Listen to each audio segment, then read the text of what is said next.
Hi, I'm Erin Babnik, landscape photographer and Canon explorer of light. I'm traveling through the Dolomites of northern Italy right now, and I have with me on this trip 5D Mark IV and the 100-400. This combination is great for mountain photography, so I'm quite happy that this is what I'll be using for the challenge. My name is Charles Glatzer, and I am a Canon explorer of light. We're up here this morning on the top of the Blue Ridge Parkway at a parking lot called Pounding Mills, hoping for fog in the valley at sunrise. I have the R5 with me, which is excellent for this. It's 45 megapixels, allows us to discern and pick out those little small details in the backgrounds for the landscape stuff. We also have the 24-105 RF, and I have the 70-200. And the reason I have both with me right now, and a 15-35, is I'm not really sure what's going to materialize. So I want to be able to quickly make the most of it, and I have those zoom lenses that will allow me to crop on the fly. My opponent for this challenge is Charles Glatzer. He's an amazing photographer, known especially for his wildlife imagery, so he could do a golden hour bear or a fox or maybe a landscape. I don't know, but it's sure to be amazing, so I'm really going to have to bring my A game. I'm thinking I'm going to find myself some really spectacular craggy peaks and try to show off what golden hour light can do for them. Try to get a really good angle on the peaks such that the light is raking across them and really showing off their forms. That's my plan at any rate. Let's see how it goes.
Well, I think that went really well. I don't know what Charles Glatzer did, I'm sure it's great, but this is what I came away with from my outing. And it's exactly what I've been talking about, that moment when the golden hour light rakes across those peaks and really picks out their forms. It's also kind of a funny moment because this is when I was perched rather precariously up on this triangular wedge of rock, where I could barely balance, let alone compose, but I did that because I could see down into the valley where the last light of the day was picking out that grove of golden larches. It was really a lovely moment, and I was very happy that I was able to capture that.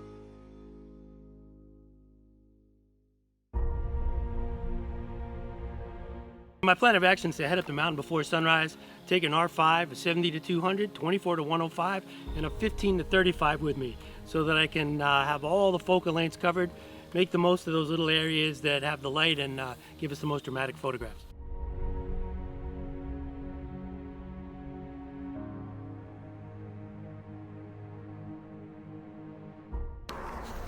Okay, we're up here at Pounding Mills with the Canon R5. 45 megapixels to make the most of everything and all the tiny little details that we have in the landscape. And I have the 70-200 f2.8 RF lens because there's not a really super wide vista where the color is and the fog in the valley, so I need to isolate a little bit more than using a 15-35.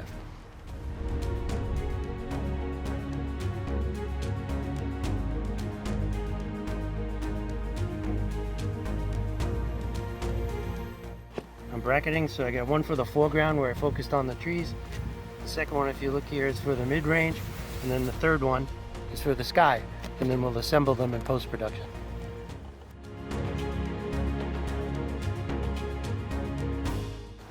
So what ended up happening is I thought it was over, and then I looked back and the sun was just about peeking through the clouds a little bit, and the clouds in the bottom of the valley lit up. Erin, you're in trouble. That might be the best picture of the day, and it ended up being the last picture of the day. with the 100 to 500, not the 15 to 35. You're in trouble, girl. I'm coming after you. So hey, thanks for watching. I hope you enjoyed it. I had a huge amount of fun doing this challenge with Charles Glatzer. I even came away with some images that I really like. So I hope that you will remember to vote for your favorite image, and thanks again for watching.